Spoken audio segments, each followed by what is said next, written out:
मुस्कान जायसवाल, आप देख रहे हैं समाचार 9। तो अभी हम मौजूद है संघर्ष नगर में। जी हाँ, यहाँ पर ईश्वर तायड़े जी का जो पूर्व नगर सेवक रह चुके हैं, यहाँ पर कार्यक्रम है, उनका ऑफिस का उद्घाटन है। तो चलिए जानते हैं उनसे कि इलेक्शन की कैसी तैयारी चल रही है और अपोजिशन को क्या कहना चाहेंगे। डेवलपमेंट की बात की थी तो बेरोजगारी और जो गरीबी है इसके बारे में क्या कहना चाहेंगे? नहीं, पिछले 11 वर्षों में जो बेरोजगारी है वो कम हुई है, गरीबी तो कम हुई है, क्योंकि 25 करोड़ लोगों को बिलो पॉवर्टी लाइन में से बाहर निकालने का काम प्रधानमंत्री नरेंद्र मोदी जी ने इस देश में पिछले 10 वर्षों में किया है।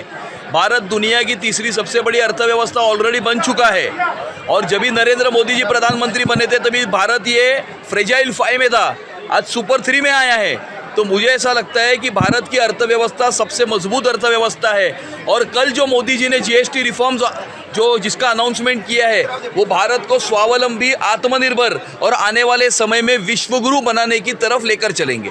देखो क्या होता है कि एक क्षेत्र में जब भी 2 पावरफुल लोग काम करते हैं तो आपस में मतभेद इस प्रकार की चीज़ें होती है। मतभेद होने चाहिए, लेकिन मतभेदों की तब्दीली ये मनभेद में नहीं होनी चाहिए, और इसीलिए मैंने ईश्वर जी को कहा है कि वो संयम रखे और आने वाले समय में पॉजिटिव काम जो वो करते हैं, जिसके वजह से यहाँ पर इतनी बड़ी तादाद में लोग यहाँ पर आए हैं, उस पॉजिटिव काम के ऊपर वो फोकस करे। क्योंकि भारतीय जनता पार्टी का कार्यकर्ता समाज में खड़े हुए आखिरी व्यक्ति की सेवा करने के लिए काम करता है। वो आखिरी व्यक्ति की सेवा करने के ऊपर, विकास, उन्नति और प्रगति करने के ऊपर अपना ध्यान दे, ऐसी हमने उनको सूचना की है, और इस प्रकार के नकारात्मक एलिमेंट्स जो है उसकी तरफ वो नजरअंदाज करे। असं आहे की जेव्हा 2 ताकदवर लोक एका क्षेत्रामध्ये काम करतात, वेगवेगळ्या पक्षात काम करतात, तेव्हा अशा प्रकारचे मतभेद लोकांमध्ये होत असतात, पण मतभेद मनभेदामध्ये बदलू नयेत अशा प्रकारची आमची अपेक्षा आहे। आणि ईश्वरजींना आम्ही अशी सूचना केली आहे की ते ज्या प्रकारे समाजामध्ये उभे असलेल्या शेवटची माणसाची सेवा करतात, ज्याच्यामुळे आज मोठ्या प्रमाणावरती आज इथे सकाळी गर्दी जमलेली आहे, त्यांनी त्यांच्या कामावर फोकस करावा।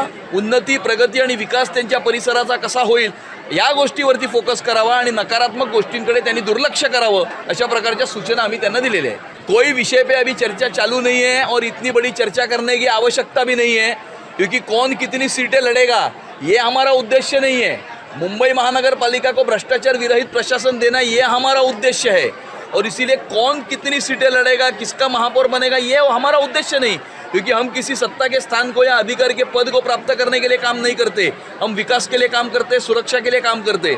इसीलिए मुंबई की विकास और मुंबई की सुरक्षा का मुद्दा हमारे लिए महत्त्वपूर्ण है, सीट शेअरिंग हमारे लिए महत्त्वपूर्ण नाही आहे। हे बघा, असं आहे की रोज सकाळी त्यांचे बंधू बडबड करून महाराष्ट्राच्या राजकारणाचं एक एंटरटेनमेंट करत असतात। आता मला वाटतं त्यांची जोडी झालेली आहे दोघांची एकत्रितपणे, असं मला वाटतं। है एडवोकेट रत्नेश ठाकुर जी, जिन्होंने अभी बीजेपी में प्रवेश लिया है, तो आपका क्या धर्म और कार्य रहेगा बीजेपी के थ्रू? नमस्कार, जय महाराष्ट्र। माननीय प्रधानमंत्री श्री नरेंद्र मोदी जी, इनको अपना आदर्श मानते हुए, और श्री अमित शाह जी देश के गृह मंत्री, इनको अपना प्रेरणा मानते हुए, हमारे सभी बीजेपी के कार्यकर्ता और हमारे स्थानीय पूर्व नगर सेवक माननीय ईश्वर तायड़े जी, इनके साथ आज इनके सहयोग से आज मैं भाजपा में प्रवेश लिया हूँ। मैं एडवोकेट रत्नेश ठाकुर, जो भारतीय जनता पार्टी के पिछले महाराष्ट्र में पिछले 10 साल से 15 साल से जो कार्य हैं, जो भी उनके उन्नति भरे कार्य हैं, जो जनसंख्या, जो समाज के लिए कार्य हो रहे हैं, उस सबको मैं अपने नज़र में रखते हुए अपने राजनीति करियर शुरू करना चाह रहा था। लेकिन भारतीय जनता पार्टी से अच्छा विकल्प दूसरी पार्टी नहीं है। जो भारतीय जनता पार्टी ने कार्य किया है पिछले 10-15 सालों में, कांग्रेस सरकार ने पिछले 60 सालों में भी नहीं किया है। इसी को मैं मद्देनज़र रखते हुए आज भारतीय जनता पार्टी में प्रवेश किया हूँ। और इसी के साथ साथ हमारे चांदीवली में जो विकास कार्य पूरे 157 में, 158 में, और यही नहीं, हमारे पूरे चांदीवली में जो विकास कार्य हमारे ईश्वर तायड़े जी के माध्यम से किया गया है, उसको भी मद्देनज़र रखते हुए मैं आज भारतीय जनता पार्टी में पूरे मेरे कार्यकर्ता, मेरे दोस्तों के साथ में, कम से कम 300 कार्यकर्ताओं के साथ में मैंने आज प्रवेश लिया है। तो सभी को धन्यवाद। जय महाराष्ट्र। जिनसे क्या मिटाएंगे? भ्रष्टाचार मिटाने के लिए हमारे पहले तो भारतीय जनता पार्टी का पहला उद्देश्य है कि भ्रष्टाचार मुक्त भारत। इसीलिए आज आप देखोगे कि पूरी कांग्रेस मुक्त है भारत से, क्योंकि भारतीय जनता पार्टी के कार्यकर्ताओं का और भारतीय जनता पार्टी के पूरे नेताओं का यही उद्देश्य है कि हमारे देश से भ्रष्टाचार मुक्त हो, इसीलिए आज हमारे देश में कांग्रेस मुक्त है। तो उसी प्रकार से मैं भी मेरे पूरे प्रयत्न से भ्रष्टाचार मुक्ति के ओर में प्रयास करूंगा। बहुत ही जोर में हमारे भारतीय जनता पार्टी के हमारे साथी ईश्वर तायडे जी के संपर्क कार्यालय का भारतीय जनता पार्टी का ये ओपनिंग हो रहा है और भारतीय जनता पार्टी के ऊपर जनता का प्यार है, जनता का आशीर्वाद है और इसलिए बड़ी उमंग और उत्साह के साथ यह ओपनिंग का माहौल यहाँ है। कुछ ही क्षण में हमारे मुंबई के अध्यक्ष सन्माननीय अमित साटम जी आएंगे।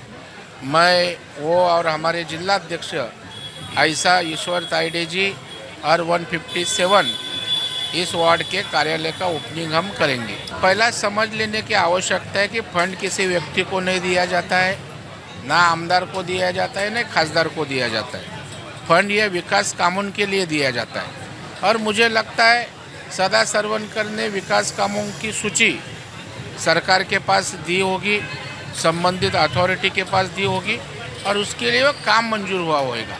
ऐसा निधि किसी व्यक्ति को दिया नहीं जाता है और शायद वहाँ का जो एमएलए है कम पड़ा होगा, उन्होंने कुछ काम की यादी दी नहीं, फॉलोअप किया नहीं होगा और जो कार्यकर्ता जो नेता लोगों के लिए विकास के लिए फॉलोअप करता है, पीछा करता है, उसको काम मिलता है, लोगों का काम होता है। मुझे लगता है वैसा ही विकास निधि हमारे सरवनकर साहब ने लाया होगा, मिला होगा। महायुति सब जगह एक साथ चुनाव लड़ेगी, ऐसा तो तीनों पार्टी का निश्चय है और स्थानिक जो पदाधिकारी है, संगठन है, उसका जायजा भी तीनों पार्टी लेंगी और अत्यंत मिलजुल के जो कुछ होगा वो महाराष्ट्र में महायुति करके ही होगा।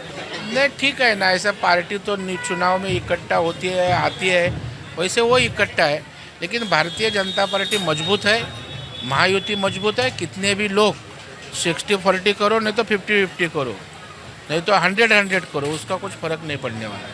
अपोजिशन को हम इतना ही कहना चाहेंगे कि मुंबई में काम करने के लिए बहुत कुछ चीज़ें हैं।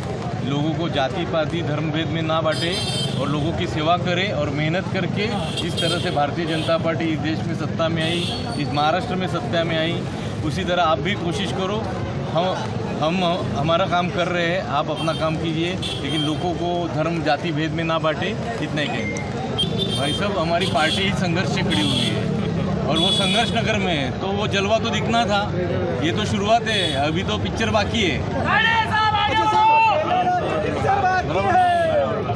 हर एरिया के हर विभाग के कुछ न कुछ समस्याएं रहती है, उसके लिए हमारा कार्यकर्ता अभी जो ऐसे मेला बोला कि संघर्ष करने वाला और लड़ने वाला कार्यकर्ता है, वो चुपचाप घर बैठेगा नहीं। फिर वो कोई भी हो, सामने वाला कितना भी ताकतवर और बड़वान क्यों ना हो, वो गरीब भी रहेगा हमारा कार्यकर्ता, लेकिन वो रास्ते पे उतरेगा और उस न्याय जनता को न्याय देने के लिए लड़ेगा।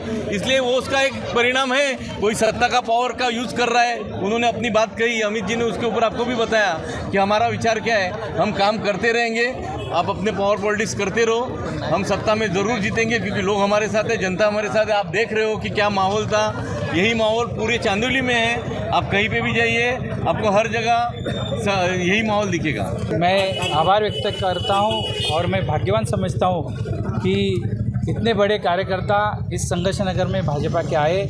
मैं उनका आभार व्यक्त करता हूं। कुछ कारण थे, कुछ कारण देर से आए, दुरुस्त आए। उनको क्या कहना चाहेंगे? नए लोग जुड़ो और भारत को नरेंद्र मोदी जी के नेतृत्व में और देवाभाऊ के नेतृत्व में, आशीष जी शेलार जी के नेतृत्व में और अमित जी साटम के नेतृत्व में, हमारे जिल्हाध्यक्ष के नेतृत्व में भाजपा बढाव।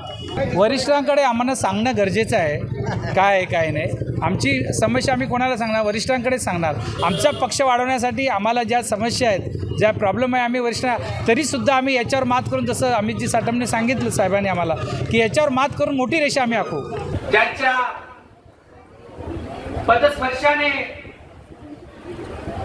ही भूमी संघर्षनगर पहिल्यांदा, या संघर्षनगरमध्ये आमचे नवनिर्वाचित मुंबई भारतीय जनता पक्षाचे अध्यक्ष अमितजी साटम आले, त्यांचं मी हार्दिक स्वागत करतो।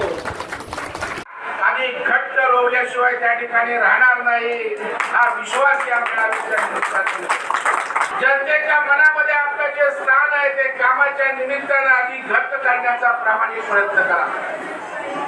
परंतु आपण करत नाही म्हणून जेव्हा भाऊनी त्या ठिकाणी ठरवलंय की या मुंबईतला एकही मराठी माणूस या ठिकाणी बाहेर जाणार नाही ही भूमिका त्या ठिकाणी देवा भाऊनी त्या ठिकाणी घेतलेली आहे.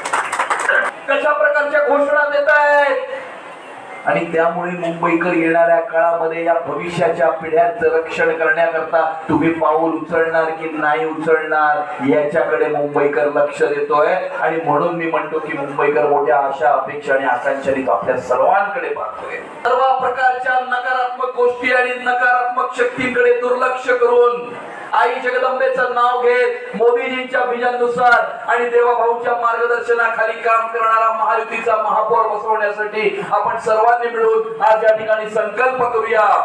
तुम्हाला सर्वांना मी पुन्हा एकदा नतमस्तक तुमच्या समोर होतो. आई जगदंबा तुम्हाला सुख शांती समृद्धी आनंद धन आरोग्य संपदा आणि सुरक्षितता प्रदान करो अशा प्रकारची प्रार्थना आई जगदंबेच्या चरणी करतो. तुम्हाला पुन्हा एकदा खूप खूप शुभेच्छा देतो. ऐसे ही ताज़ा खबर देखने के लिए देखते रहिए समाचार 9। मैं मुस्कान जायसवाल मेरे सहयोगी कैमरामैन के साथ।